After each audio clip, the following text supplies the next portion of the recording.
Hey guys, we're here at SOS and I'm here to see some guns. Whoa!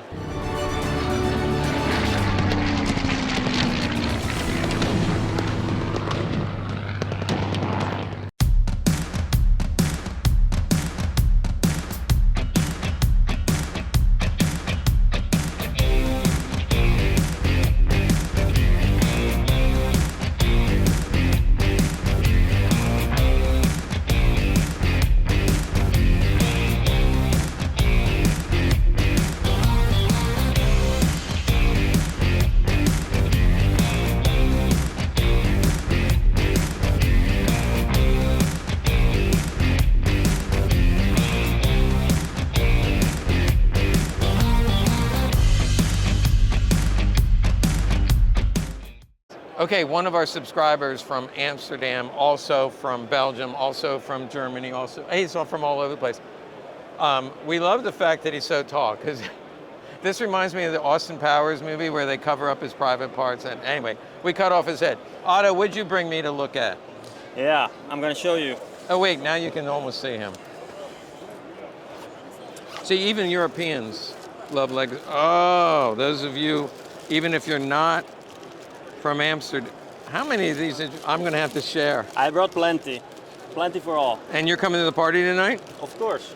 You know what, we're all gonna get fat. Take a look. Now, how do you get through customs? And these Well, they did check me because of this, so yeah. Yeah, these are actually Waffen stamped. They're not waffles, they're waffle stamps. Oh, they're Waffle stamps. Yeah. Hey, thanks for stopping by. Yeah, Good to see you again. Okay, still at the table on who walks up, but Isaiah. Yeah. And I'm sorry I haven't been to his YouTube channel, but I've been hearing all about it. So as soon as I get home, back in bed, I'm gonna click it. It's Gunstorian. That's right. And the links are below. Oh yeah. So we're gonna collaborate on a few things, but. Yeah, your Walking Wednesdays would inspire me to start doing videos, and it's just Okay. awesome stuff. So I'm Mickey Mouse, and who are you? I guess I'm Dark Mickey Mouse. Darth Mouse? I don't know. Always wearing the gloves though. It's working for me. Yeah. A couple guns that he expressed interest in. I think he's gonna buy them all. Oh, This is yeah, actually always. a beautiful gun. You see the finish on it. Fire blue on top, here, in the back. Yeah, well, you can't really see it, but this is an early bolo. They call it a broom handle because that looks like a broom handle. But Cut for a stock as well in the back. As that, absolutely right. were all of them cut for a stock, or were only the early ones? Yeah, all of them were. Okay, all all right. of them came with a stock. Actually, they had a holster wooden stock. Yeah, it was like a combination. Randy can throw up a picture of that. Yeah, so this is, they came in 9mm, but also 7.63, is that right? 7.63. And they would be marked usually with the red 9 on the hilt, on the handle. Not usually, but yes. Sometimes? Sometimes. In World War I, they kept getting the ammo mixed up with the Luger ammo, so Gotcha. then they put the red 9 and they changed the caliber to 9mm. Well, it's convenient. That's the exposed part when it's in the holster too. They can just see that at a glance, right? And see Right. that it's a They 9mm see if it, it's labeled that way. and they don't grab the wrong ammo. Okay. The Bolo is just a little shorter barrel. It Yeah. has a Crown U, and so it's basically a commercial model of the broom handle. Let's move on to the next one, because the one thing we don't want you guys to do is fall asleep. Yeah. I'm losing my voice, by the way, because I talk so much at this freaking show. Well, you're so popular. It's the show of shows. It is the Come show. on. So it only happens once a year. Yeah. Okay. This is a, show the audience, a Polish eagle. In Poland, they call it the Viz. Yep. Here we call it the Radom, or the Radom. It has a little schmutzy here. You know Little what bit schmutzy of is? schmutzy. Oh yeah, you talk about that in your videos. Little Okay, schmutzy. yeah, little schmutzy. And they only made them from 36 to 39, right? Before Correct. the invasion. And this is 39. After that, the Germans took over. It also is cut for a stock plug, but Yep. here's a fun fact. These were, the early ones are all cut for a stock, but you can never find a stock. So I don't know whoever used Did they it. destroy them? Is that what we was told? They- The Polish kind of destroyed them or sabotaged They them? did, and then also a lot of countries outlawed the stock because then they made a short barrel rifle. There's Makes my sense. voice again. Makes sense. There's only one problem with this gun, and it's an honest dealer. Yeah. I tell people, and a guy just came up and I said, "Do you want to know the problem?" And he goes, "No." He said, "The schmutzy." I said, "No, No. that's honest wear. Somebody polished it." Yeah, I was gonna say So the barrel. Yep. You see here that should show some corrosion. I would imagine they took some metal polish and just cleaned it up, thought they did a really good job. If you own a historic gun, don't clean it up with with polish. Best left as is, kind of like an old coin. You never want to clean it. Leave it really. alone. Yeah. Now, the one guy who was in, well, by the way, fire blue right there, isn't that cool? Yeah, Fire blue. that's nice. And these are is the big great. screws, right? Or the small Yeah. screws with the Man, inlay. You know your stuff. Oh yeah. And The one guy that came up and looked at it, he said he would put like some salt on it and let it corrode a little bit and then clean it up. I don't know. I'm not recommending it, but two pretty rare guns. Isaiah, thank you. Good biblical name, by the way. Oh, Thanks got to for throw it back to that. the Old Testament. You know, Prophet Isaiah. love it. My parents raised me Lutheran, so you know, it's a good biblical name. Well, thanks for coming by. Thanks for having me. Have a great show. Yeah. Okay, another walk up. This is Matt and Ken, who are subscribers, like the shorts and the longs. What'd you bring me? Brought you I'll interrupt first. You notice that this almost matches that. He likes the orange, and that's the Teamsters. Okay, what'd you bring? it's a 1918 Colt 1911. Okay, I see the Springfield Armory proof. I believe this is a brush blue, which they used in 1918, used in World War I, right at the end. Correct? Nope. Oh yeah, it's a correct two-tone magazine. It's just very corroded. And it does have the lanyard at the bottom, but not the keyhole. Those of you who collect these know that the earliest ones had a keyhole here, but this does have the lanyard. Looks like the correct grips. Oh, the barrel's important. This has the connected HP, which I believe is correct. No H in the back, by the way, which would be an earlier gun. And they didn't number the slide, so you wouldn't expect to see a matching slide. So you picked this up here. Please tell me you got a bargain. 28. Oh my gosh, everybody's going to come to the show next year. That's a bargain. Okay, I saw this yesterday and I had to come back and film it. You can tell it's a different day because I have a different shirt on. Come check this out. So this was captured in the factory. Here's the captured document. And the name of the guy is James Deese. And he mailed this home. So this was in the crate, in the factory.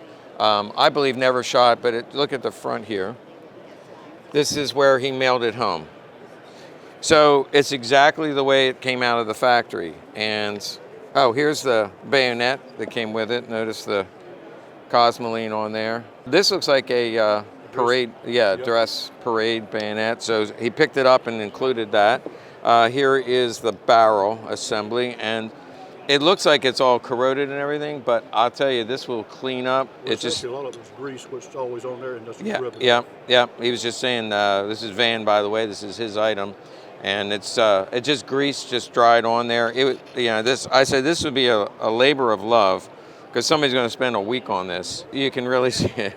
This would take a chisel and, and get it all cleaned out. The bore of it because I had to put a rod through it to check it. So so greasing the bore, which is like I said, probably never been shot. There's a serial number and a proof mark, but there is is that BCD, right? BCD and it's 4. And 4, so 1944. Right. Now, also interesting, well, here's the handguard piece, not numbered, which means it probably, well, it was never really assembled.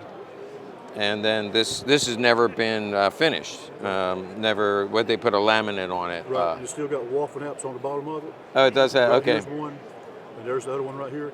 And at the end of the butt plate, he even put grease on the butt plate just to try to help clean it up. Yeah, that would clean up nicely. And it even has a pencil mark still up under the lug, in front of the lug. Oh, okay. So that's just different.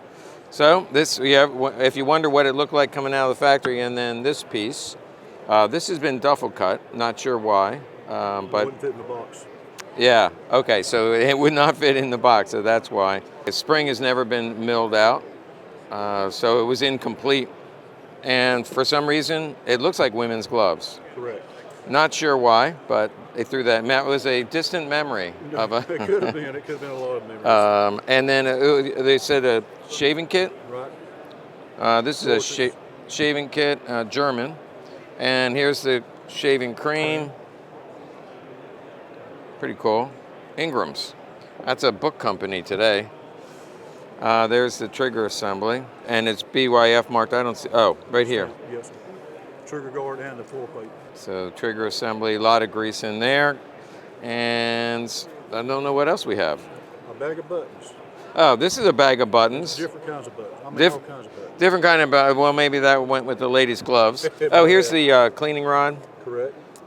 And this is just, Some little ditty and bag. this is all the original That's paper. the original packing paper he had wrapped it up in. I had to unwrap it, and that's what come in. Okay, the paper, the original packing paper is falling apart. So I guess he picked all this up, shipped it home. Unfortunately, he had to cut it to make it fit. But this is obviously a very rare find. I've never seen one before in this condition. But like I said, whoever buys this is a project to get this back to pristine condition. This is a map of the region that the vet was in. Rifle and a 12 gauge, but Van mentioned that he didn't find the 12 gauge mailed by. So it was mailed home. Yep. Hey, thanks a lot, Van. Appreciate it. Tom, I appreciate it. Sure. Thank you for what you do. Hey, I'm here at Jim Gentili's table. Looks like he sold everything but one gun. We're doing a book with Jim on the P38 pistol, but stay tuned because that's coming up another day. But today, at his table, we found a gun that's really, really cool, and you're going to tell us about it. I purchased this PP in 1990. It was a walk-in to a show at Market Hall, Dallas, Texas. When I acquired the pistol, I realized it had two matching mags and it had a PP holster that was labeled Jack Barr in the back. While going through the mag pouch, I discovered a name, Jack E. Barr, Medford, Oregon. After about a week of research, calling everybody J. Barr, whatever that was listed in the phone book, I actually acquired the individual that acquired the pistol from the Zella Malis facility in approximately April 1945. He was attached to the 3rd Army, 11th Armored Division. When they acquired the facility, he had gone into the facility, and rather than acquire the cigarette guns that most people get, usually mismatched P38s or whatever they could stick together, he went up on the 2nd floor, and on the 2nd floor he discovered some offices. He went to an SS office and he picked up this pistol in a box with two matching mags. He also acquired a second pistol in successive serial number, also with two matching mags and a holster. He stuck them into his rucksack, and on his way to Berlin, he threw the boxes away, put the mag in the pouch, And I'm going to go, and oy the gun, vey. and the gun in the holster. When he reached, I believe it was Le Havre, France, for their debarkation to the United States, he asked his friend, "Do you have a souvenir?" And his friend said no. He said, "Well, I'll give you one." Okay. So we gave him the other PP. Years later, of course, I got in touch with him in 1992. I spoke to Jack Barr for many, many times via phone, and I acquired all the information I could from him relative to going into the facility, what the facility was like, and how the tanks had gone over many of the PP and P38s that were taken out of the facility to destroy them, so the Werkstrom did not acquire them. I regret to say that Jackie Barr had passed away many years ago. I did speak to his wife several times, and of course he's long gone. In addition to that, he said to me before his passing that he was going to have a reunion, and during the reunion he would try to acquire the other pistol from his friend if he was attending the reunion. His friend said, "I gave it to my son and he pawned it." Oh. When I heard that, it was disastrous. Here's a very, very rare, expensive pistol that was pawned, and most likely today it's not even together with the two matching mags and the holster, Right. with no provenance whatsoever. Okay, I'm actually kind of infamous for saying, here's the money shot. People have been coming over all day, say that's their favorite part. But here's the money shot. So these are the two match mags. And the variation is P under. In the SS, if you get the book on SS contract, PPs and PPKs, it talks about the K under, which is a SS contract, and the P under. I have heard other stories about people going into headquarters, Luftwaffe headquarters, and getting consecutive number guns, also SS guns that were in the box. So some of them were never issued. They're just stuck in a closet. and issued. So I totally believe the story that there were 2 consecutive number guns in the box. It makes me cry that they threw the boxes away.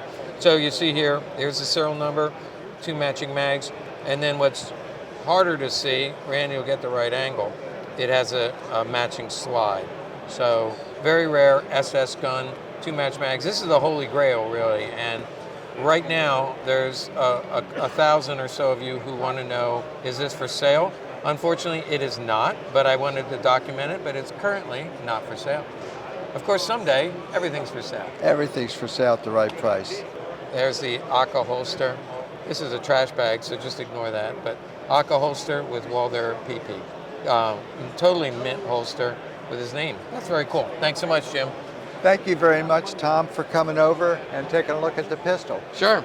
Okay, we got one of our regular subscribers here. So excited to have you here. You're going to the party tonight? Absolutely. All right, it's going to be wild and crazy. I do have to warn you ahead of time, there's going to be tons of chicks all over you. A guy like you, tall and handsome. I've been fighting my whole life. Well, you show me what you got at the show. I got this pistol who picked it up from a vet. Okay. And picked it up out of a building in south of Berlin. I see a police marking here. Name. This could be the, that's a German name, so that could be the German with an ID. And let's pull it out. Wow, very late war. I can tell this is Doral. You can see the cut right there.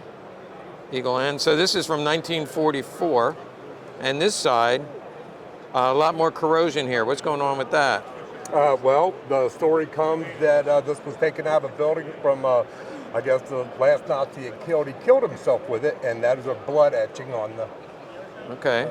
Looks like an article of clothing, maybe, like, Yeah. because I can, you know, like, if it was on like a shirt or something and with blood on it. But of course, no way to prove that, but this is Eagle F, which is very rare. I think there was only about 1,200 of these made. I just got one in and sold it right away for $4,000. This one is a little bit rougher, but it does come with the holster and then the gun, PPK 7.65. What else did you pick up? I see you have a dagger. Yes, I brought this to the show with me to have it looked at because it's got a very rare maker mark on it. And I don't know these well enough to say rare or not It's rare. a 10. And it's got, turn it this way. I couldn't find that maker mark on the internet or anything, so I brought it here to the show. You know, this backpack well, first let's do this. Yeah. I've never seen that before. That's an embellishment for sure, but somebody did a really nice job. Yes, Yeah. So that's an embellishment. It could have been done by the vet, it could have been done by the German. Probably, if it was issued to the German, he wouldn't, this would be like a defacement in their mind. So maybe the GI pimped it out a little bit. Is the blade with it? No, there's no blade, no right, blade so- with that. These are just empty All scabbards. right. that I Now bought. this backpack is kind of famous, well, not famous, but popular with collectors. It was like Mountain Troops or something. Yes, it's a pony pack. Oh, and look it's at- unit marked on the back here. Oh, that's a maker. Oh, yeah, show us. We'll get there. It's 1943. Oh, yeah, there it is. Yeah, really in good shape. So this is a good thing to do. You buy this and then buy more and put it in, walk around like Quite a that. shop. Yeah. Thanks for stopping by. We'll I see you at the appreciate party you. tonight.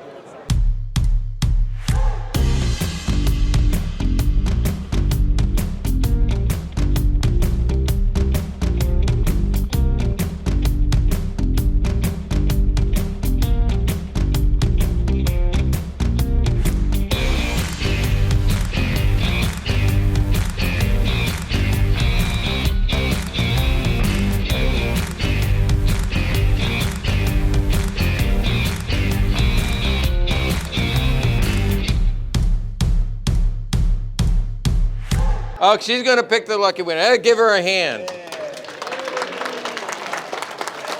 Now, you see Randy standing over here with the camera. He is live broadcasting. 7,000 people around the world are watching us right now. Thank you for the drum roll. Come on, drum roll, drum roll. She's picking a winner, and I will read out. Maybe you can read it out. 5, 5, 3, 2, 1, 9. Oh, we got a winner. Come on down. Come on down. Paula's going to pick a lucky winner. Remember, we had 7,000. What do we have? 9,000 now are watching. Whoa, Jack! That seemed like it was rigged. Oh, he'll sell this stuff tomorrow. Where's Paula? Paula? Anyone? Bueller? Bueller? There we go. All right. All right. Then we have the Golden Grade PP. Oh no, that's mine. Hey, if you win, I don't want to see a hand up. I want to woo! Woo! Remember, there's now 10,000 people watching live. Okay, that's it for 2023. Like the Philadelphia Eagles, all I want to say is wait till next year.